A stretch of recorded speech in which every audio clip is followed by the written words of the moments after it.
Welcome to the Jimmy Palumbo Show. That's right. Show number 107. Can you believe 107 times I have said good evening, everybody? That's right. The Jimmy Palumbo Show here. And of course, coming off the bench on aging and ailing, Chris Gucci is behind the glass. Christopher, you have been banged up with various injuries. You are the Ben Simmons of the Jimmy Palumbo Show. Welcome back to another edition of the Jimmy Palumbo Show. I'm feeling good today, Jimmy. I'm feeling like rejuvenated. Last week was not an injury. It was just like a wellness check on my previous injuries. I had to go make sure that everything is lined up on my procedures, and we're good to go, bro. ESPN reported personal reasons, and we let the fans go over everything like that. I know. I had a word with my publicist about that. I said, look, you know how they're going to take that, so you got to spin it better next time. And Dave Sturcio comes in. He chips in 18 points with 8 rebounds. Fans are they get confused here at Shea as to who should be the backup quarterback for the Jimmy Palumbo Show, but really, in fact, the co-host. But it's good to have you back, Christopher Gucci. First of all, as you well know, we always do this weird baseball card thing. And I, of course, have picked one now for the first time in weeks. This is not a guy who went in the spokes. No way. This guy was a very, very good player. You're probably going to know him. And he is 21-year veteran, pitcher for the Angels back in the day, Frank Tanana. Oh, of course. Okay. Now, Frank Tanana, I remember him. He started in 73. He played for 21 years, this guy, right? And I was blown away because he played for the Angels, then got traded to Boston. Then he played with Texas, Detroit, the Mets, and then the Yankees. Now, the crazy thing is he was a first-round draft pick. But here's the wild thing. In a high school game, okay, he threw a sidearm pitch just to bust balls with his teammates, and he hurt his shoulder and he didn't tell anybody. And his shoulder, it kept on hurting, and it hurt him the rest of his career. And so he panicked, and he said, he didn't pitch as much his senior year. You know why? Because he took a scholarship to play basketball at Duke. Now I know Duke back in the 70s wasn't what they are now. But they were still Duke. But still think about that. You're like, you know what? Dad, I can't tell anybody my shoulder hurts. I'm just going to take that 4-year ride to Duke to play basketball. So I was blown away by that. The other thing, he was an all-star pitcher for 3 years, very popular. Was not a spokes guy at all. Matter of fact, the Yankees had shitty pitching then, and he was considered a stud. But what happened was after a while, his arm started to not have the power. He was more of a power fastball pitcher. He started to become like David Cohn at the end, throwing junk, using his guile and off-speed pitches and one of those kind of things. And, that's it. He ended up now he was traded to the Red Sox from the Angels, where he was real popular. Him with Jim Dorsey and Joe Rudy for Fred Lynn. That was a big deal when Fred Lynn got traded to the Angels. He ended up pitching with the Tigers for many years. He's from Michigan, hometown. He was excited about that. Now, he was traded. Not many players get traded from the Mets to the Yankees over the years. I think there's only been, I'm guessing, maybe 20 guys, if that. Someone should probably chime in. Dave Sturcio, Ben Simmons as we turn. But he was traded for a guy named Kenny Greer, who I don't remember. My brother's listening to this. He'll laugh his ass off. So the Mets traded him. And the Mets, I guess the Mets were halfway decent. No, the Mets stunk back then. But in the end, Frank Tanana had a record of 240 and 236. He lost a lot of games. He was a journeyman pitcher at the end of his career. ERA of 3.66. He had 616 starts. He pitched 4,100 innings. That's not so bad. 2,700 Ks. With the Mets in 92, he was 7-15 with a 4.48 ERA. And in 93, I know you're listening to all this, Chris. I am. I just wanted to confirm something. In 93, he was 0-2 with a 3.2 ERA with the Yankees. Long time major leaguer, not a Hall of Fame. One of those guys he's not even on the ballot anymore.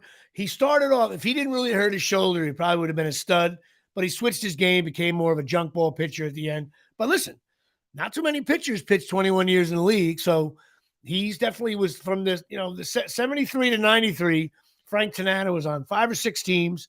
Total like popular player, 5th starter at the end there. Sometimes he lost his starting, went to the bullpen, then gained it back. Pitched 5 opening days. So, you got to be halfway decent when you pitch 5 opening days. One of the funniest things is on the back of the card. Now think about this, 1975. On the back of his card, Frank Tanana, it says, which player never hit into a double play in 1935? Think about that. You're 10. I was 10 years old. I get this card. How about this? Better yet, name a player from 1935.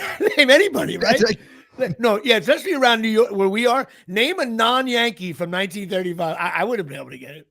I probably would have said Ted Kluszewski or something like that. I think he was later. But the answer is Augie Gallan did not bounce into a double play. Maybe next week I'll do a whole thing on him. Anyway, that was on the back of the card with his picture there. Frank Tanana was Rookie of the Year at one point. Topps All-Star rookie. But everybody remembers Frank. First of all, the name Frank Tanana sounds cool. And he was a good-looking guy. Became a born-again Christian. Lives a happy life now. He's constantly he still works with baseball a little bit in terms of preaching to guys, stay on the straight and narrow. He was a big-time partier. And when Lyman Bostock on the Angels got murdered, freaked him out. And he went on the straight and narrow. So that's my guy, Frank Tanana. All right. What do you got? So I have more or less a little trifecta here. I don't have a guy. I have a trivia question for you. Right. I have a trivia question for you. I'm gonna divulge on 2 of the guys, and then I'll see if you could get the other one. So there's 3 players in Major League Baseball history that have played for the New York Yankees, the New York Mets, the Dodgers, and the Giants. All right. I know your boy is one of them. It's Darryl Strawberry, right? Yeah, so that's an easy one. Yep. I'm going to give the hard one. I'm going to give the hardest one, and then I'm going to see if you could get the other one because it's been a Yankee. It's kind of semi-modern, and he made an appearance on Do You Remember That Guy? So it's Darryl Strawberry, Jose Vizcaino, and Dave Kingman? Nope. More recent, lefty.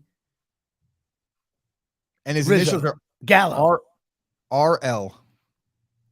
RL. Yankees, Mets, and the West Coast teams here. Giants and the Dodgers. RL. Randy Velarde. No. Randy Velarde. I just said Randy Velarde because I went into a panic mode. A little bit. Ricky Leday. Got him. There you go. Jimmy. There you go. I suck at what did he win, ladies and gentlemen? Absolutely nothing. Firm handshake and eternal friendship. The next time I see you, coming your way, buddy. Coming your way. All right, Ricky Leday, big home run in one game. All right.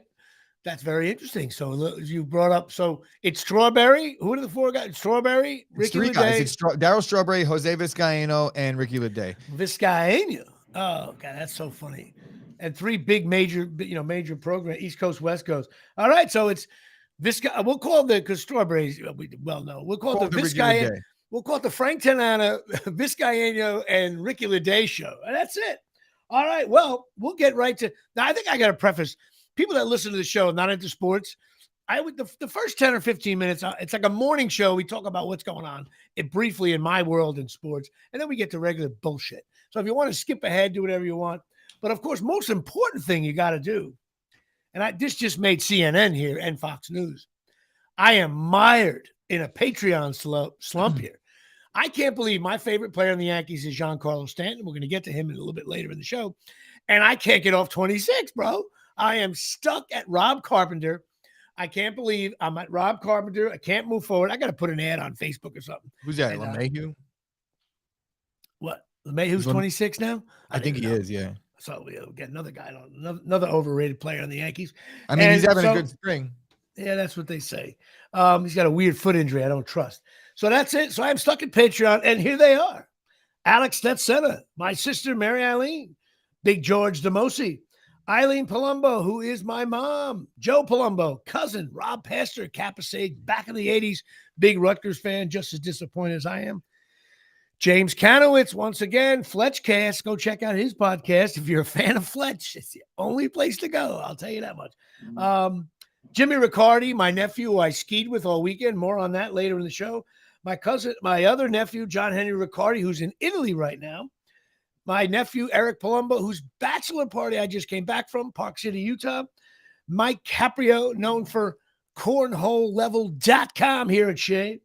My brother Frank, I was with him this weekend as well. Darryl Clark, LSU, Louisiana Lightning down there. He should be a big fan of Gidry. I got to talk to him about that. Then, of course, I got Joe Sinecor checking in from St. Paul's and Ramsey. Good guy. What's up there, brother Joe? Then we got Greg Castellino, Colonia boy. Mike Shecky. My God, the Dolphins suck. Lawler coming in. He's going to get mad at me for that. He's probably at a dance thing with his daughter like I'm going to be at this weekend. Dave Ben. Pat Volkemer. Chop Sports' finest contributor. A major contributor to Chop Sports with like millions of or hundreds of thousands of views when he says crazy shit about the Cowboys. Cracks me up. He's big on Obi Toppin right now, who I think stinks. Martin Walsack, big Giant fan out of Colonia. Michael Deej, Alphonse. Janine Michaud, people know who she is on this broadcast. Absolute Eyewear getting involved. Robin Achani, old friend from high school. John Henry Palumbo, my cousin, went to the same grade as me. Greg Alprin getting involved this week with beer league stuff. More on that later. Bobby Palumbo, my nephew, of course. Tommy Palumbo, my other nephew. I was bunkmates with him this weekend. And the guy who nobody knows, the Rob Carpenter, Tyson Hogan, getting involved here at Shea at 26. This is like 3 weeks in a row. At this point, I'm a bust. Christopher. It's no good. Patreon, where's the love? No Giancarlo. I was thinking about putting $3 on myself because I'm a big Giancarlo. I may do that next week. Support myself and give myself $3 a month. You gotta have to create an alias. I don't know. Who do I Bingo is my old nickname. So I'm gonna be getting a text from Jimmy around Tuesday of next week, or maybe by Friday of this week, and he's gonna be like, "So, how do you make a second Patreon account, but not one where?" Yeah, you'll get a shitty call like that. But of course, some people still don't know what to do. Patreon.com, Patreon.com. You search for Jimmy Palumbo. Wait a minute. Look at that. Wait a minute. Coming in late here. Louis Vincent Domini. High school buddy of mine. Louis. Oh my God. Coming in at 27. So we officially have a Giancarlo Stanton coming out of he's down by west coast of Florida, Tampa Bay, or I don't know wherever the hell Louis from down there. They call that the Gulf Coast, Jim. They call it Gulf Coast boy. Gulf Coast. A longtime friend of mine, Louis Vincent, he just said, "That's it. I've had enough. I got to get out of Jimmy Palumbo slump." He comes in. He is now officially, until next week, Clearwater. Louis from down in Clearwater, longtime friend of the family. His dad used to be do cabinet work. My dad and him do two old guineas doing work in Middlesex County. And I used to hang out with Louis 1,000 years ago with me and Ruane and Pete Loschel and Lisa Oberdick and the gang. I'm still friends with everybody. Louis, I appreciate that. Get me off. You know what? I know he listens to the show. He probably gets so aggravated. So I gotta get Giancarlo out of the way. I don't even know who's 28 now. 28, David Justice. I don't even know. 28, Everson Walls. 28, Girardi. Maybe. I think Girardi. So that'll be fun for next week. Louis, I love you. Clearwater, Florida, down there near Christy Phillips as well. Getting involved here. Let's say like Chad Curtis wore 28. Yeah. Oh, we can't talk about Chad Curtis. All right. So that's it. But listen, you go to patreon.com, Patreon, search the Jimmy Palumbo Show. And from there, it's easy. Of course, you got to have your credit card. And every month, you get charged a very low amount, less than a cup of coffee at Starbucks, to support my lovely show here at Shea. And we go from there. So that's it, everybody. Now, of course, it's time for one of my favorite sponsors, the original sponsor. It's Absolute Eyewear Day here at Shea. That's right.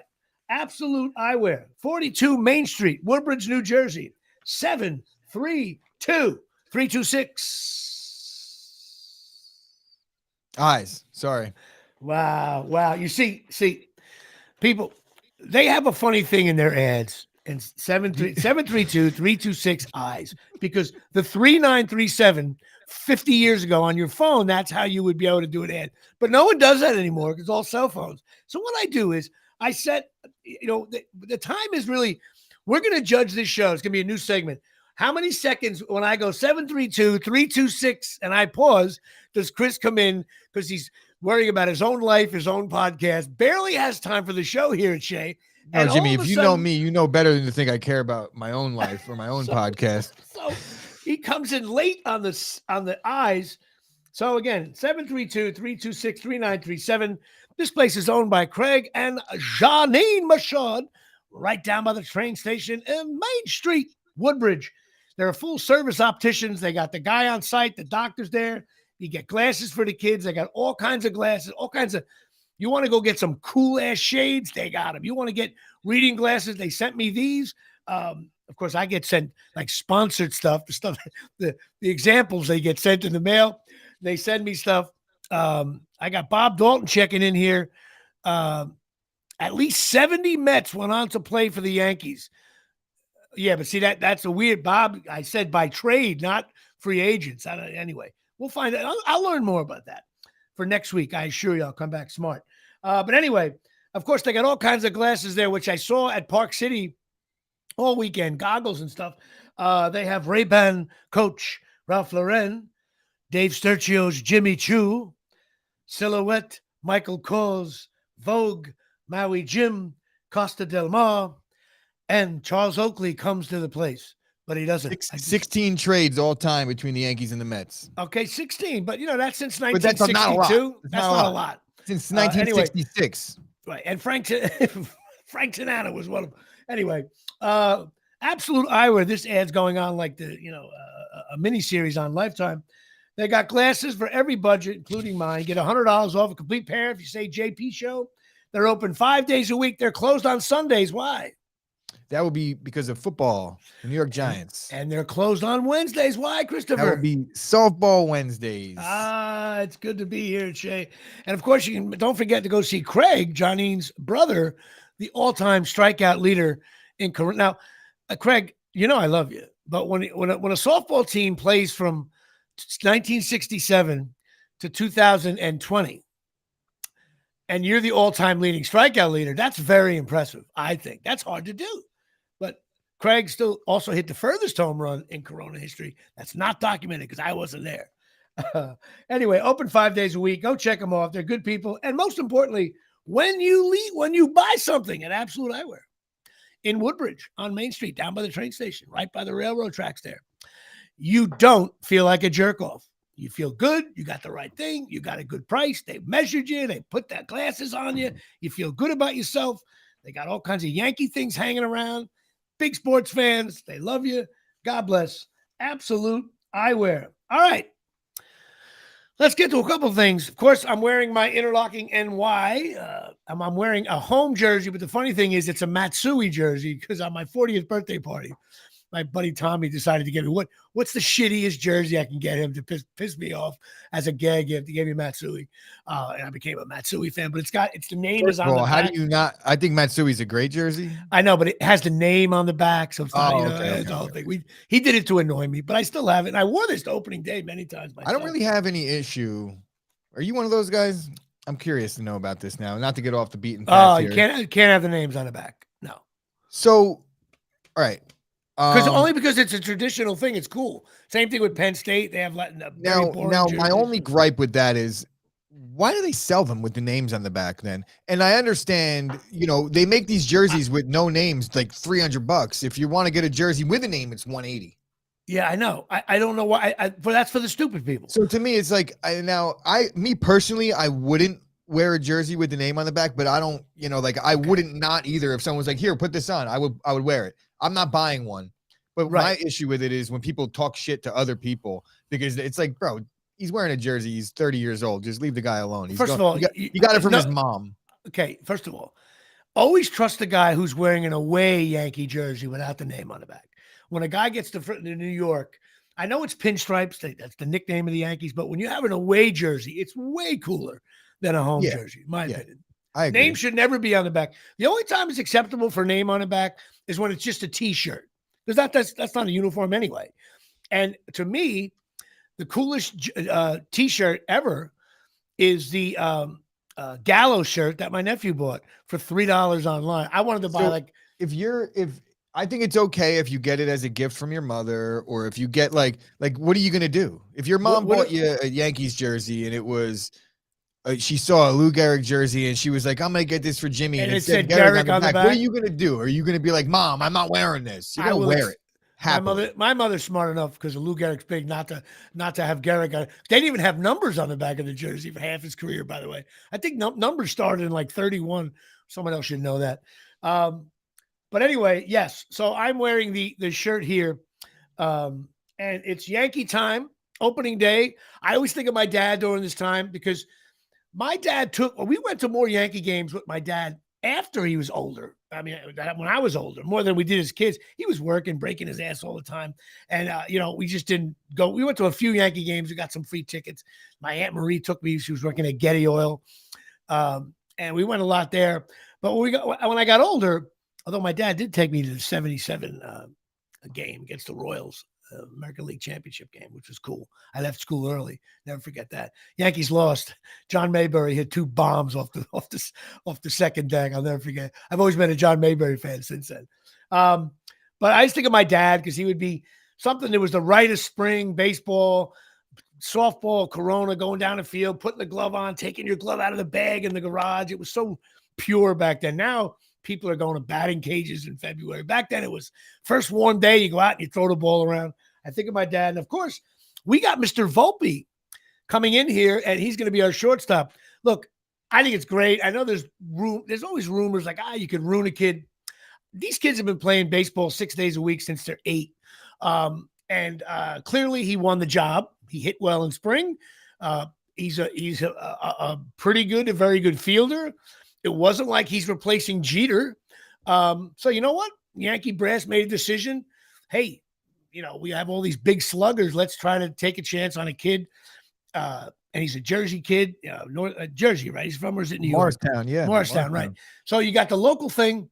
Start the kid. I love it. That's very cool. Bro, of course, 4 years ago, Anthony Volpe was just one of us. He was if you look at his Twitter from 2018, 2017, Yankee fan. Didi with thumbs down. Like it's however, though, wait a minute, though. We have been hearing about him since day one. Like I've been hearing this guy Volpe's name. But he's not been in the system for long. He's a young kid. So for a fact. I love it. It also gives me he also gets me out of bed for Yankee season to start because April games, blah blah blah. But we're gonna do a new segment starting next week. It used to be called "What Did Rizzo Do," but now I've decided because everybody knows I think Rizzo is the most overrated Yankee of all time. He's beloved. Everybody loves him. There's Rizzo. You go to the game, everybody's wearing a Rizzo jersey, and he bats .220 and never carries the team. I think he stinks. So I used to do a "What Did Rizzo Do?" But now, since my favorite player is Giancarlo, I realized I have to play fair. So the segment will be "What Did Rizzo Do" versus what Stanton did. And we're going to have a quick little segment, and we're going to have fun with it.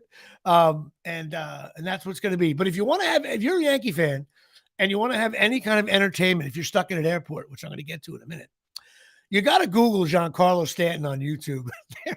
And from when he was with the Marlins to the Yankees, you got to hear the announcers, what they say when Giancarlo Stanton hits some home runs. Dude, it's funny as hell. People go like, wow, that's a nice shot.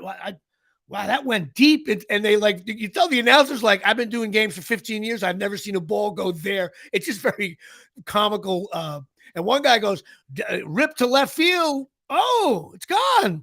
Because it went 8 feet off the ground. Anyway, yeah. If you're a fan of the Giancarlo third baseman, it's just some funny thing. And also, he has those classic when the pitcher knows it's gone right away. You know what I mean? Like he puts his head down and walks towards first a little bit, like no doubt. Anyway, of course they don't show his strikeouts and stuff, but still.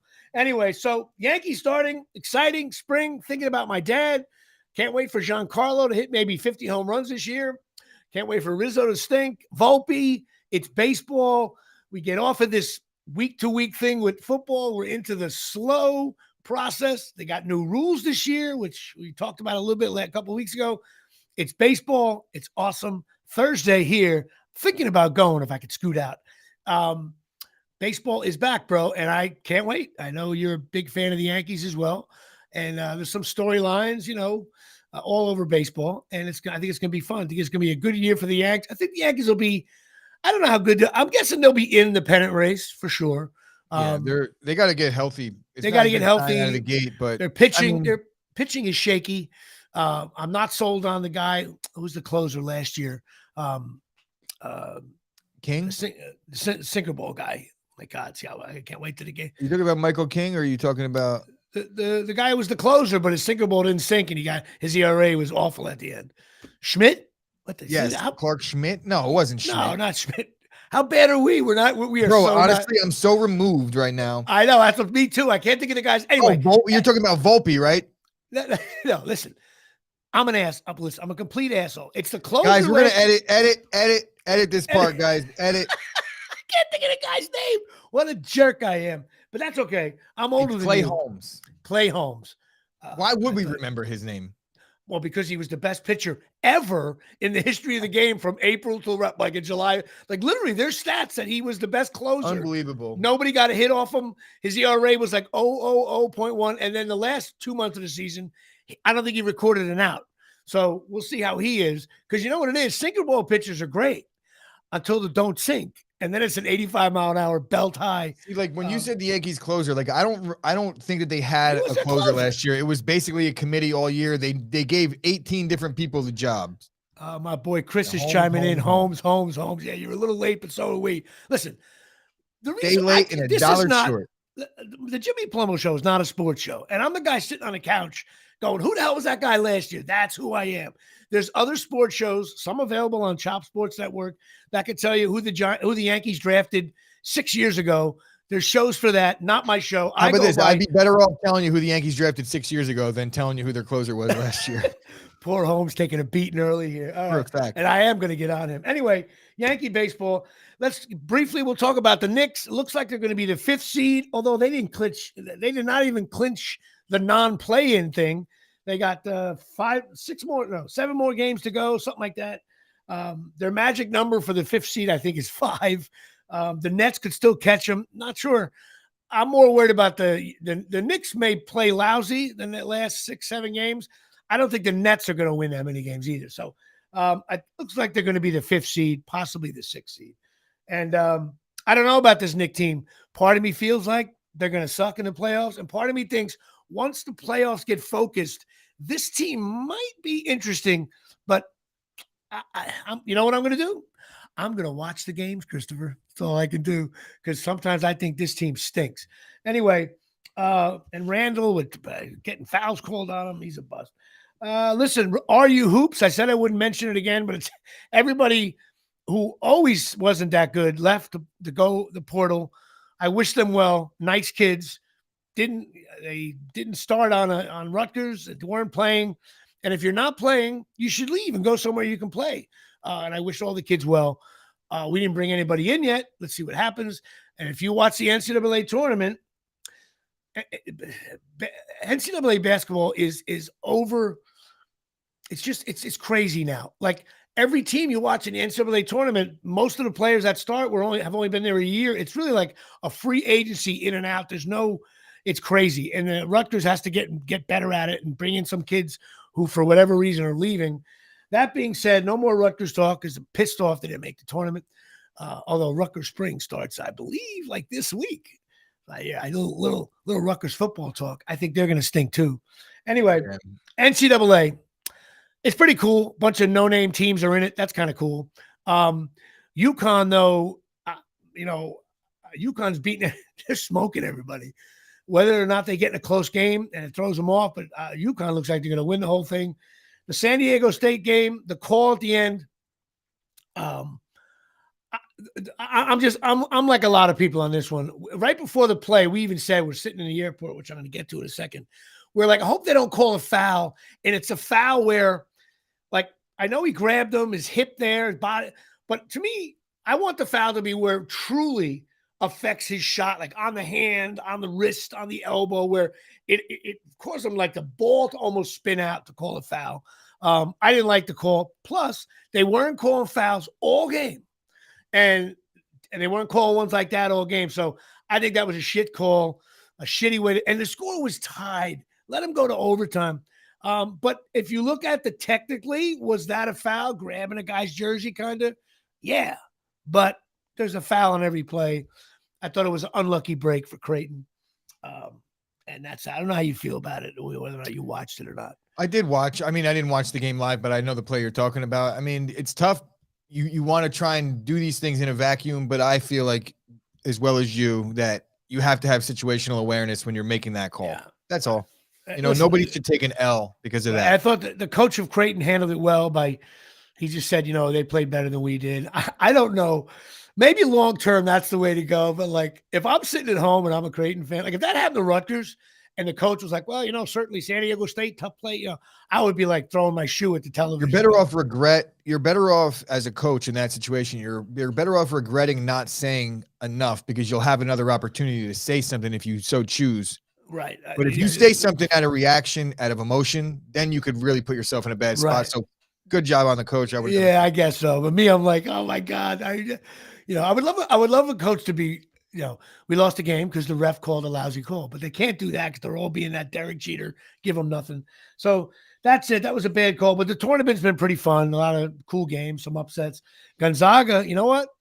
When you play Linden and Carteret all year long, every year, year after year, and you go 31-3, and everyone's like, ooh, Gonzaga, they scored 90 points a game. Then you get into a regular basketball game. Like, I'm going to be honest with you. I think Rutgers would beat Gonzaga. No doubt. I'm telling you, that team. You say no doubt. Could they beat them? I'm sure they could line up and beat them. I think we would match up well. I think this team, they have to upgrade their schedule. Maybe they're getting to a better conference. The thing about Gonzaga, that from my understanding, is that when they shoot well, nobody's beating them. You know what? I thought they got UConn slapped them around. Anyway, UCLA UConn, wasn't it UCLA? No, UConn beat them. Oh yeah, right. Anyway, NCAA, of course, in the family pool, Palumbo's on ESPN Tournament Challenge. Guess who came in number 1, Christopher? You? Yes, I did. With a low 580 points. How bad is that? You know what? No one picked a winner. I came in. So it was graded on a curve. Well, I won. I got 580 points, and no one got the closest. It was 500. So I won the 15-member pool for the first time ever in the year Rutgers get. My name was Are You Got Screwed, and I won the pool. Talk about anticlimactic. You guys won the pool. It's like you don't even get to watch the finals. Nobody cares. Nobody. Yeah, it's bad. Anyway, okay. Which brings me to cornholelevel.com here at Shea. Now we're going to start the non-sports section of our show. So those of you scoring at home, cornholelevel.com. That's right. Mike Caprio's company. Chris, I gotta show you what this thing is for those watching live. There it is right here, Chris. You just hang this thing on the hole and your board is level to the exact way of where a cornhole board should be. Because I know you're the kind of guy, you're not a pure cornhole guy. But if you go to someone's party, your next door neighbor, and maybe your next door neighbor is a little bit of a geek, not popular on the block, and he's got cornhole boards that are not level, you would run back to your car, take out of the glove compartment 2 cornhole level things, say, hey, man, let me take care of this for you, hook it on the hole, and the guy would have a perfect level cornhole. So that way he doesn't, and that way he'd be more popular on the block, Chris. I mean, when you go, you would help the guy out. Maybe if he's single, he'll get laid. I mean, that's the kind of guy you are. You're a giving person, and when you have a cornhole party, you are already the most popular guy on the block. So I don't know what you're talking about, geek. This guy's got to be a blast, bro. He's a blast, of course. Cornhole barbecues. Oh yes, that's exactly, Chris. You run. You get there like 1:00 for those and stay all night. Of course, as you well know, give me 20 minutes cornhole. I'm ranked 8th in the world. But go to cornholelevel.com. $19.95, 20% off. That's right, 20% off of $19.95. Probably go save you $1.93, whatever the hell it is. And you get to get a brand new, gorgeous cornhole leveler at cornholelevel.com. Mike Caprio's company. We love you. God bless America. Now, the non-sports section. So, Christopher, a couple of things happened to me this weekend that are very, very important. Number one, my daughter, my lovely daughter, was at a dance event competition. She did very well. I was able to watch it, streaming it, because I was in downtown Park City, Utah, skiing at my my nephew's bachelor party with his buddies. Now, a couple things happened. Number one, uh, perfect setup. My brother was kind enough to get everybody out there. We were at an Airbnb. It was gorgeous. Snowing all the time. They got more snow there than they've ever had in like 10 years or something. But I tell you, I'm a long-time skier, but I don't ski enough, man. And it was so depressing. Of course, I didn't. Obviously, I'm out of shape. I picked up a few pounds. I was worried about the altitude, which was brutal when you go to Colorado. The beautiful thing about Park City, though, is you get your flight into Salt Lake City. Your 40-minute ride. We Ubered from the airport right to the Airbnb. So within 40 minutes, you're at the place. You go to some ski areas out of Denver, you got a 2-hour ride, 2.5 hour. That sucks. And so we get there. Everything was perfect. My brother took us all out. Went to this steakhouse, one of those Utah big elk steakhouses. I got this, dude. I was starving. A couple of cocktails on the plane to ease the aggravation. We get into this place and I got like a nice beer. I got this prime rib, bro. It was the size of my car, and I got it medium rare, which out there I forgot. When you say medium rare out there, like, you know, the cow walks by your table. And like when you get a steak that big, medium rare, you're eating raw meat. I mean, but it was cooked. It was cooked like deliciously, I should say, with the seasonings. I got the baked potato, the vegetable. I went like baked potato, meat, and a little vegetable on the side. And I can't even do medium. Dude, this thing was just, you would have freaked. But I ate this thing, and then, you know, when you just eat too much of them, like I couldn't move. I was like tired from the trip. I was like, oh my God, you fat bastard. Everybody ate, of course my brother got the trout because he was being healthy, but my brother-in-law, Steve, he got the same thing. And we just, we ended up going to my nephew's Airbnb when he was with 16 of his buddies from Texas. They're from all around the country, but a lot of his friends are in Austin, Texas now. And I couldn't, when I became old man in the sea. I was like, we were in a garage playing beer pong. I couldn't move. But they were playing beer pong, and I never felt so old in my life. I was standing to the side watching these kids. But the thing that bothered me most, Christopher, was they acted like, hey, yeah, you guys, do you know what like beer pong is? And I'm like, clearly nobody here looked at the back of my baseball card when they see like Frank Tanana, 18 years between Belmar and Manasquan. When the sport first came out, I was playing it. I mean, like, I'm not another sport I can be great at if I played for 20 minutes. But like they were playing, and the difference was they play a much friendlier game. There's like they're cheering, and like when we played it in our shore house, it always ended with my buddy Tommy Plinio just throwing the table over into everybody's face, and that ended the game. Like there was never, it was like when he lost the table, beers flying.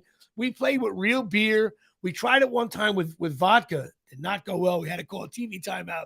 You put like one little layer of vodka in each cup, which someone said, oh, that'll in case the ping pong ball is dirty, but it was like, you start doing 1:00 in the afternoon, you start doing mini shots of vodka. That's not going to end well. And back then we made you drink it too. I remember I had like my 5th shot. And I'm like, dude, this is we're going to be drinking till midnight. It's a bad setup. So we switched to beer, of course, but, they were playing that game. I felt like I was 87 years old, but they were having a good time. Bunch of nice guys. And my nephew, Eric, was in his element with his boys. And I just felt like old man Uncle Jim sitting in the background. But it was a good time. Now, I got to talk about skiing. The argument is the skiing out west is way better, no doubt. But, Chris, you got to go with your boot bag, your skis, your luggage bag, your carry-on bag. You look like you're in an episode of Little House on the Prairie, coming out of the river to save your children. Then you got to log in. There's different bag sizes. What a pain in the ass. And I'm saying to myself, you know what? You throw your skis in your car. You get in your car. You drive to Vermont. You're there in 5.5 hours. You get out of your car. There's no flights. There's no bullshit. Then you got to land. We had to land in Denver first. Denver, you don't know where your stuff So is. you had to travel with all your ski equipment. Yes, which is an ad for saying. renting. You can rent if you want. I should have rented because my skis don't. Oh, that's what I was gonna say. Well, that was your first mistake, probably. Big like if you're gonna go somewhere local, you know, like what are you spending to check that anyway? It cost me $30 because I had to, okay, so you spend 40 more and you get them there, right? I totally agree. Carry them. Now you lose $40. You lose a little time in the morning because you got to get online and rent them. But they got so many rental places there now. It doesn't seem. My next question is you might not, because the odds are when you're going with a group, half the group's got to rent them anyway. So you're hanging out with your buddies, and then you got to wait. Listen, they have ways where you could rent them online and they're waiting for you. So you do need boots though, because that's the comfort level. You could rent boots if you want, but the boot bag's not that bad. I don't own a single thing, right? Well, for skiing or snowboarding, and I've gone a ton. Right. Well, that's what I don't snowboard; those days are gone. But listen, I got to tell you, Park City is gorgeous, man. They're downtown. What you want when you go skiing, especially if you're going with a bunch of guys, you want to be able to ski. And the area is massive. There's almost like 5 different mountains. You can ski there all week and not see half the mountain. But the town of Park City, they have bars, restaurants. They have, clothing stores. They got, it's a real town. And they have you can get sushi. You can get Thai food there. They have those big ass steakhouses. They had high-end places where every chick looks like they're an actress. I ducked into one of those just to see what the kids are doing today. And, it's a beautiful town. I'm definitely going back to Park City again, probably renting. We just had a good time. I mean, the only thing is lift ticket prices, dude, cost me, we only skied half a day Friday, all day Saturday. It cost me $540 for a day and a half lift ticket. It's really $300 a day. That's how much lift tickets are. That's insanity. I'm not going there. There you go. But you know what? Like Vail is $275. They're getting between $250 and $300. Now you can get a thing called an Epic Pass where you pay a few extra dollars. You go to Wyndham for like $110. Right, exactly right. But you know what? I even think sometimes on a weekend their prices are high. But yeah, the prices of lift tickets are stupid. I was traveling with some people that got money, and they were like, "This is nuts." But you know what? You're away, you do it. God bless. Put it on a credit card, move on. First down. But we got out there at 12:30. But here's the thing, Chris. I could play pickleball, still play a little softball. But skiing, man, it's like we went up to the top and I came down. My boots were hurting me a little bit because I didn't tighten them properly. Even there should be a 30-on-30 called Jimmy Puts His Ski Boots On. I mean, just to watch me, those buckles are in areas, Chris, that I can't get to anymore. Like I wanted to create a service called I Will Help You Put Your Boots On. And I just go from guy to guy for $10, put your boots on. It's like you got to turn back. You can't move. I was like Boog Powell trying to ski. And then like you're bundled up for the mountain. And my gut was hitting but you start sweating, so you're like, all right, I gotta listen. I looked like an aging, Ezra Charles in the like ring. An embarrassment. You can just call it what it is. You were an embarrassment. Trevor Burbick, and I just was, it was like, oh my God. And then we get up there. And the abominable snowman tumbling down the mountain. Now I don't fall anymore because I'm not stupid, which is why I don't try snowboarding, because you have to fall a little bit in the beginning. I just don't want to go there. But it was a lot of powder, and the powder, like you got to be careful. You catch an edge, powder was coming up over the boot, and I just felt my calves. I was feeling pain, like my calves hurt, my thighs, my elbows were hurting. I didn't fall. I just was like, man, I should have, even for 2 weeks before, if I did stretching, of course I went in cold. Friday night, my body, I took like 7 Advil. I started drinking vodka on the rocks. Everything hurt, like my heel, my calf. And it's not like we were doing double diamonds. We were doing. Jimmy, if I went and played a softball game right now and didn't get one ball hit to me the entire time, me getting ready for a ball to get hit to me every pitch, I would be sore on the insides of my legs, head to toe. Now picture being a little cold, windy. The weather was bad a couple times on Friday. The wind kick up. And of course, so you pay for the lift ticket, and then all of a sudden you see a beautiful bar down at the bottom of the hill. You're like, Anytime anybody said, "Hey, you want to take a break? Go over get a drink," I was like, "Yep." I'm coming off the bed. I just felt like a slow. I would have eventually just been the guy like, Well, I'm gonna be down there if anyone else wants to join me. the second I'll be over day, here. excuse me, the second day, we're supposed to meet at the lodge at 3:30, and I just was like, well, at maybe 2:45. I'm going to call it a day.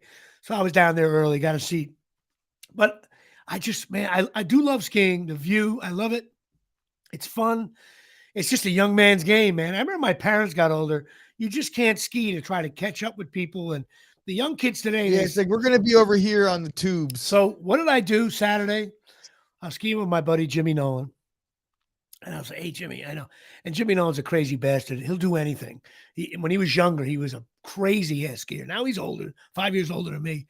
But he won't say no to a challenge. I said, "Jimmy, I want to try one double diamond. I just want to do one. Let's just get down just to see." He's like, "All right." We tried this one called Berg's Peak. It was top of the mountain, steep, moguls, powder. And I've been skiing my whole life. I'll get down. Very early on, I had runners in scoring position. I was not finding the plate. Whew. I realized at one point, I was like, wow, I'll ski down this. I'm not going to die. But there were certain points where I couldn't see over the ridge. In other words, it was like, I don't know where I'm going. I took it down, and then I settled in maybe the last 30 yards, but I was out of breath. I was like, I want to get to flat ground and regroup. Yeah, like I just don't need to be that. I don't need things to be that intense for me. Where I don't ever want to put myself in a situation where I'm supposed to be having fun, but if I mess up, I might die. That's not fun. I was afraid to fall because if you fell, and then of course early on they were saying, "Oh, my nephew and his buddies, they're really good skiers. They're bombing the mountain." I was like, you know what? They ain't bombing. They were like, "Oh, they could bomb that." I'm like, no, I until I see somebody bomb that, we're really like shredded all the way down. And there's guys who can do it, but not like, Bro, the minute I picked up speed snowboarding down, I was at the very bottom of the mountain and I couldn't stop because I was turned the wrong way. So like I could stop leaning backwards on the snowboard, but if I'm leaning forward and I'm like bowing that way, it's over for me. The bottom line, you can get. So the guy's blowing the whistle. He blows the whistle at me, and as I'm passing him, I just was like, "Sorry, bro," like quietly, like I was this close to his face. Right. And I just said, "Sorry, bro." And he blew the whistle. I just decided I got to fall because I can't stop. And when I tell you that I must have tumbled 75 yards, 75 yards, it felt like I did not stop. That's brutal. It was like that's brutal. Yeah, but number one, you shouldn't. You can kill somebody. I just got down. Then I realized, you know what? The days of me, in any kind of, so they have tons of blue trails there, which were nice and easy. You scoot around. I was like, you know what? I'm just going to just cruise around. God bless America. And I did okay. But my calves, oh my God, they still hurt this morning. I skied it Saturday. What else we got to know there? So yeah, but here's where the trip took a turn. So we get up at 7 a.m. Sunday morning, 11:30 p.m. flight. We had to pack the car up. My brother rented a car. We get everything in there. We drive. It was snowing in Salt Lake. About 15 minutes outside the airport. It was snowing pretty. My brother had to bear down driving. We get everything. We get there. We get everything out. I get the bags checked. We go over to a little area where we're waiting, sitting there. We're all tired. Been drinking all weekend, skiing all weekend, eating steaks the size of Carteret. About 45 minutes for the flight, little thing comes up. Flight, Salt Lake City to Newark, canceled. Now I got these apps now. My phone starts ringing. Go to the app. You have to reschedule. Now all of a sudden you hear like a buzz going on where we were sitting. Then we see a bunch of flights getting canceled. Obviously, planes couldn't get into Salt Lake or couldn't get out. Next thing you know, on the app, they give you the best options. Now, some of the options were to go to another airline, try to get a direct flight, and pay $1,000, $1,200, $900 to get back to Kennedy or Newark. I couldn't afford that. I didn't want to go that route. And plus, there was no guarantee those flights were going out either.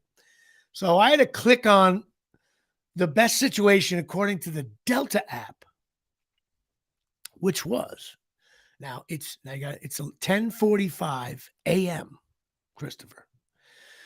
Flight was 11:40 p.m. Not to Newark. Not to Newark. No, sir. To Tampa Bay. Tampa Bay. Right? So, okay. What are you going to do? No other option. Now, as the day goes on, all these different kids from the bachelor party, everybody's, if you had a 2:00 flight, it got bounced to 3:15. 3:00 flight, like everybody's flight was getting bounced.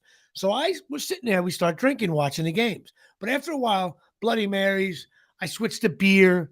I ended up having like a Sauvignon Blanc. I was trying to switch alcohol to not like, so I wasn't drinking. That theory, another bit. To like not feel sick. Right. So I'm sitting there. I'm tired. I'm like, I'm going to get out of here. We watched the games, which was fun. And all of a sudden, I realized that, wow, if our flight leaves 11:40, we only have an hour and 10 minutes to get to the next connecting flight, which was Tampa Bay to Atlanta. We're not home yet. So I'm looking at it. Next thing you know, our flight starts to get bounced from 11:40. Then it says 11:55. Then it says 12:05. And I'm looking. Now you're going to miss your layover. So I'm looking over. I'm like, dude, guys, I don't think we're going to get, it's not going to happen. So finally, 12:18 was the flight. Okay. We walk over about 40 minutes before to the actual gate because we were in the center area having beers and having coffee and whatever, watching Giancarlo Stanton videos on YouTube, which was the most exciting part of my trip. We go to the gate. I don't see the plane at the gate. So right away, I'm like, uh-oh, that's trouble. Half hour before the plane. The plane does come in, though. And you see people getting off the flight. Now it's snowing again, right? And I'm like, so we're sitting there. And these are the messages while I was sitting there, tired. My calves are burning. This is the first message we got over the speaker. And I see the lady, she says, for anyone driving a Ford Explorer, you have an infant child in your car. Please return to your vehicle. Now, wait a minute. Like, right away, you're like, you're looking for a jerk off to get up. Like, return to your vehicle. You have a child in your car. Like, right away, your mind starts going. Now, was it a 15-year-old kid and somebody wanted to run in and get something? Or was it a 3-year-old in the back and you're trying to change your flight to Salt Lake City or get out of there? So right away, I'm like, oh, that's a weird thing. Then we get this message. Also, we cannot board the flight right now because we are short one flight attendant. So right away, I'm thinking, hey, makes sense. Flights coming in, flight attendants commute to certain cities. That's what I thought. And then she says, the flight attendant is running late and she's at her hotel right now and she's on her way, but the hotel's not that far. Okay. So right away, where does my mind go? Some flight attendant's getting cracked at her hotel by some guy named Ron, okay, not realizing the time. Meanwhile, we're not allowed to board the flight, which we now have 27 minutes to get the connection to Atlanta. And so now I'm getting like fired up. And my brother-in-law is getting pissed too. We were looking for the lady to come in. Like, because when she comes in, I was going to start like heckling. But then I realized it's probably an FAA law and I'll end up, getting kicked out of the airport. Yeah, you'll be on She internet. walked in. She looked haggard. She walked in and nobody said it. You get a bunch of Mormons here. Nobody said like, what are you doing? Get on a flight. And then they say, she's here. We need her to give her time to get settled. I'm like, get settled? There's no bullpen session here. You go right in and you start taking tickets. Are you kidding me? So then we get on the flight. Flight is packed. We're trying to get our bags in. We're jammed in like sardines. So, of course, I got to get a cocktail. I come over. The lady comes over to me. She says, wait, what would you like? I'll take a Bloody Mary. And no, I took a Woodford Reserve on the rocks. That's what I got. She goes, okay, sir. So all of a sudden she goes, I'm not going to charge you because you're not making your connecting flight at Tampa Bay. I was like, make it a double. She did. She gave me two of them. But we were all sitting separate, so I couldn't contact my brother-in-law to say, dude, we're screwed. So I'm looking at, of course, when they take off, they fly faster sometimes. When we get off in the air, I'm looking at everything. I'm like, flight's at 7:15. We're getting in at 7:08. That's what it initially said. I'm like, but then I'm like, the gates are right next to each other, 64 to 66. I'm like, wait a minute now. Next thing you know, we land at 7:05. And I'm like, wait a minute. But then I'm like, wait, we got to deplane. Everybody with their bags. We're sitting in the back. I was like, this ain't happening. So the plane, you know, that when you're on a plane, it finally starts to move out. You see some people are moving forward at a good clip. The announcement comes over. Is there a James Palumbo, a Steve Riccardi, and John and Jimmy Riccardi on this flight? Please raise your hand. I'm in the back. They're like, they're holding the flight for you guys, which, dude, that doesn't happen. Right? They don't do that shit. Right? So I raise my hand. Then she goes, please, if you're in front of someone raising their hand, let them through. We have to get that flight out of here. Lady in front of me, I go, hey, did you hear? She's like, well, I'm getting my stuff. And I'm like, I realized I can't win this game. So I just let it. Next thing you know, a lady comes over and she was like, I realized I can't win this game. So well, that's what, but the flight attendant walked up and literally was like, ma'am, please go into a seating area to the left and let this gentleman through. We came in, dude. It was like 7:17. Now we're walking onto a packed flight. And what is everybody looking at? Who's the asshole that came late? They don't know that wasn't my call. They held up. All the things are closed. The flight attendant, I'm shoving my bag and I sat down, right? I'm like, and I get this message. We have to head over to the deplaning area because of the delay. Now we got to get not deplaning, de-icing area. De-icing. Now I'm like, I felt the heat from the ground. Then I realized, fuck you guys. I've been in this fucking airport since 8:30 this morning. I'm going home. I don't care if you know. So we land in Tampa Bay. We get the flight. We land in Atlanta, and now I'm like, oh, all right, this is good. We get in. We had a little more time, enough to pee, grab a cup of coffee. We didn't have that much time, but enough. So we get on the flight in Atlanta. We're backing out. We're heading out on the thing. And we're like, oh, I'm finally going to go. All of a sudden, the plane stops. And I get this message. Well, yeah, ladies and gentlemen, as you do know, there's a lot of weather situations with the tornadoes ripping across. We have to sit here 40 minutes. We sat like not even on the runway, like to the left of the runway. So I was like, I just want to get home. Oh, my God. You know, you play that game. How much would you pay to be home in your bed, laundry done? I was like, I would pay $10,000 on a credit card. You ever hear of Uden? UDEN? No. It's like you get one in your life, and it could like you snap your fingers and you're in a different situation. I dream of genius. I totally get. That's exactly how I was. So then, we finally it was just like, so we ended up. You would have used your Uden 100%. I did not get home. Okay. And the fact that our luggage, our skis and stuff followed us with all this confusion. I left 8:30. I left the lodge at 8:30 a.m. Sunday morning. I didn't arrive in my apartment until 3 p.m. Monday. So 33 hours to get from Salt Lake City. So the trip ended like very Rutgers-esque, heading to the NCAA. We did not qualify for the NCAA tournament. So on the back end of a 2-day skiing and my drinking. Calves. I was a mess. Fans were calling for my head. It was just we had a nice time, a lot of giggles, all types of disgusting smells coming off you by the end of that trip. I totally had airport ass. Oh, I reeked of Woodford Reserve divided by Bloody Mary divided by the 6 IPAs I had earlier. I had multiplied by. I didn't brush my teeth. This guy was like, I smelled like a homeless guy. Didn't care either. I had no regard to the people next to me. So I finally got home. So we had a lot of laughs, a lot of fun. It was a good trip. It was good to see my nephews. I got to ski with my nephew Jimmy and Eric and my nephew Tommy. Everybody was there. My brother was very kind. Big shout out to Jimmy Nolan and my brother Frank. They picked up tabs. They were just like, guys, don't worry about it. Let's have a good time. And I ate very well. I got a killer BLT at this one pub. You know when you get like a killer BLT, like not just a diner. This thought process went into this one. We had a good time. Just getting home was a bitch. But I finally got home. And a big shout out to Kevin Marzala, who took me to the airport and took me back. I threw him a few bucks and he took care of me. And it was really great. Which brings me to chasingmiracles.com. That's right. www.chasingmiracles.com. Christopher, they have hydration water packs. This is the latest thing.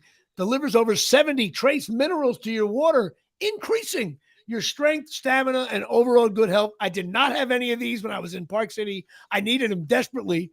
I should be chewing on them whole, but this stuff changes the alkalinity of the water and inside your body and the cells and all that. Of course, you can open them up, sprinkle them into your garden, which you told me you and your girl have done. But the most important thing is you got to get in touch with Tommy and Donna. They'll talk you through stuff. They're cool people. They're health conscious. They get all this stuff. ChasingMiracles.com. They're my sponsor. They're my good friends. There's all kinds of information on it, but they're involved with a bunch of other stuff. And you got to read Tommy's book is really cool too.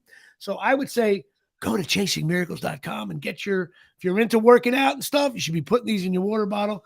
Donna, if you're listening, you didn't send me more samples. I may have to sign up for this stuff myself. Maybe I will. So that's it, ChasingMiracles.com. Now, we're getting towards the end of the show. We always talk about some movies and TV shows I'm watching.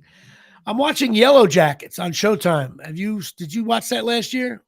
I saw the first 2 episodes and I bowed out. Well, I thought the show was great last year. I thought it was like I did just watch the first 5 or 6 episodes of Your Honor season 2 this week, though. And it really heats up towards the end.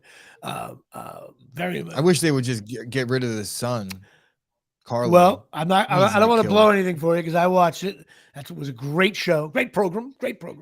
The acting is tremendous, and a little bit of a cliffhanger at the end. I'll leave you with that. But Yellow Jackets, I love the show. 10 episodes, first season.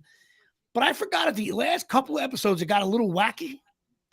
And then the show hasn't been on in a while. And then I'm watching the show. I realized like it started to get creepy and gross. Someone ate an ear. I was like, this, and the show got like where I started to not know. But I'm probably, again, I'm going to end up watching a dumb thing. Like what's real, what's fake. It's like, you don't know what's going on. And they keep on going from, because the people are out now. They're adults. To me, they're trying to do, it's like a Lost thing. It is. And I didn't like Lost it's also either. There's some gross things that you could tell are going to happen. These girls are stuck in a cabin with one guy. Of course, my mind started going, you're a 30-year-old man with a bunch of 18-year-olds in a cabin for life. Like, when do you start becoming the big bull on the range and just be like, hey guys, yeah, like that Game of Thrones character that just like at one point does the guy have a discussion while they're by the campfire like, hey, why don't I just start having sex with each one of you like one at a time?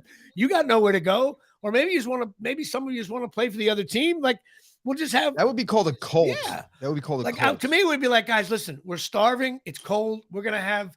Every Thursday night's going to be, we're having sex with each other night. If you're going to die of starvation, you might as well go down with a win, increase your number, even though they're only 18. I guess maybe some of them weren't 18, but as they got older, they all turned 18. And it's like, you're the one guy. I think it was 2 guys there. They should be, and I don't think it should be, I'm not being sexist either. It should be like, you don't have to sign, like there should be a sign-in sheet, I'll be in the far corner of the lodge at 8 p.m. on Thursday night, and whoever walks in, like, you got a ball game on. And you have the other corner of the room or for the girls who want to go with the girls, and I have no problem with that. And otherwise, what are you're trying to look for, like, a pigeon food out there, and anyway, the show's getting creepy. By the way, I'm just joking, ladies and gentlemen. I don't want to hear text saying, Jimmy, what are you talking about? The show and this podcast. Right. A little creepy. Yeah, a little creepy. And Jimmy's being creepy. But no, it'd just be like, hey, after a while, why don't we just, let's just have some kind of fun while we're searching for bear food. While we're like hanging on by a thread. Of course, we're barely alive. We might as well, My favorite show, of course, is Perry. Try and bring another human into That's this another mess. thing. Yeah, that would be bad. Chris, I didn't think the joke all the way through. There's cliff notes on this joke at a later date. But anyway, my other favorite show is Perry Mason. You got to start watching the show for season 1. You'll dig it. I know you'll dig it. You will dig this show. The acting is great. You don't know where it's going to go each week. It's not creepy. No one's eating an ear. That's on Amazon? No, that's on, What the hell is that on? No, that's on HBO, I think. Okay, I that's get good. confused what the networks are on. And the Yeah, last me thing we'll neither. discuss about as the show goes long, well, a couple things. Dude, I got to start losing weight. I felt like a beast on this. I never felt so. I'm wearing ski pants that were like triple X, and I'm having trouble getting them over. Thank God I had, my shoulder pads, my suspenders. I just felt sluggish. Little oxygen issue when you go out west. Dude, starting today, I am hitting the bag. I will be back. I can't move. I got chins. This is awful. Springtime coming. Yankee opening day coming. Jimmy Palumbo's got to get in softball shape, even though I'm only part-time softball player. I just got to start something. That being said, Chris, I understand you were involved with something. I'll plug your world besides Chop Sports and all the stuff you guys do at Mojo. You're involved with this thing now. Explain. Okay, so Break Buds. That's what we are. That's the name of what It's we got called going on. Break Buds. Break Buds. Okay, and so it's like me and my buddy Joe. Where can we find this? So you can find us on all platforms, really. But what we do is largely on Whatnot. It's an app that is available on pretty much anywhere: iPhone, Android. Okay. And it's eBay meets TikTok. We sit there and we stream. We rip open autographed memorabilia. We rip open boxes of baseball, football cards, and we put on a show while we're doing it. It's fun. So it's like a sports show. It's like a sports show with memorabilia, but you're there to sell stuff, and the customers that want to buy. Yeah. So this weekend coming up, we are actually got our very first table at an actual live show. They're going to have a Breakers Pavilion, which is what we're going to be at. Okay. Hopefully breaking some memorabilia live there. But there's about 100 star athletes that are going to be there. Jordan Love will be there. Justin Herbert. And this is where? At the Raritan Center? This is in Raritan Center, Edison, Friday, Saturday, Sunday, the GTSM sports card or sports autograph and memorabilia show. I may try to scoot there if I can. I got a little busy weekend because I want to try to bring my Lou Gehrig bat that I'm told is worth some money. But that's great. So you're doing something on the Whatnot app. Yeah. It's called Breaking Good times. Check us out on Whatnot, and it is the Break Buds. If you go over and check out my Instagram and things like that, you'll see in the bio. Go check out Chris Gucci stuff. That's pretty cool. That memorabilia world is definitely thriving. People always want to buy stuff, gifts. It's one of the few industries that actually in retail, I'll say, that really like blew up. Right. In the middle of a downturn, pandemic, right. all the economy's in a shithole right now. But for whatever reason, this is doing well. So it's fun. If you ever want to know why some athletes, they don't sign autographs outside of stadiums, is because these guys have, you don't hear about it. They may have $1 million. I'm blowing the numbers. They may have $1 million. Yeah, no, you're not. They may have $1 million. Some guys that are getting paid a lot of money. They may have $1 million contract exclusively, but they got to sign only in certain areas. And you know what? That's the way it is right now. You pay your cable bill. You got to pay for autographs. Of course, if Giancarlo Stanton didn't sign something for me, I'd punch him in the face. But and then he would hit me with an uppercut, and I'd be. It would be Dave Sturcio. So there's certain guys that are just they're in the know. Like if you get an older guy that's got like a specific piece that like, look, you're trying to make money off of me. Guys that are signing for kids, like I would never turn down a kid. Right. But if I was seeing some guy that was like me, I'm not going up. Right. I would even go up to an adult and say, hey, could you sign this for me? Give me a picture, shake my hand, say what's up. That's cool. The difference is too, some of these athletes are in on the ownership of these companies. So in other words, LeBron James, Giancarlo Stanton, Aaron Judge, and 15 other guys may own this consortium, and the company's called Memorabilia R Us. And so not only do they sign clients, they're part of the back end. It's a way the world is, but that's cool. So Break Buds on all Chris Gucci stuff. Break Buds, break balls, break buds. We break cards and and we're friends. We're buddies. That's it. I love it. The rest of it you could kind of figure out on your own. Well, that's my show here at Shea from the Omni from downtown Mawa Shitty Kitchen Studios. I forgot about to mention it at the top. And Chris, of course, coming from downtown Matawan at Chop Sports. And thanks for doing the show. We went long. And that's it. I wish you well, my friend. I'll see you later, buddy. Hang on one second. I want to show you something after the show. Yeah.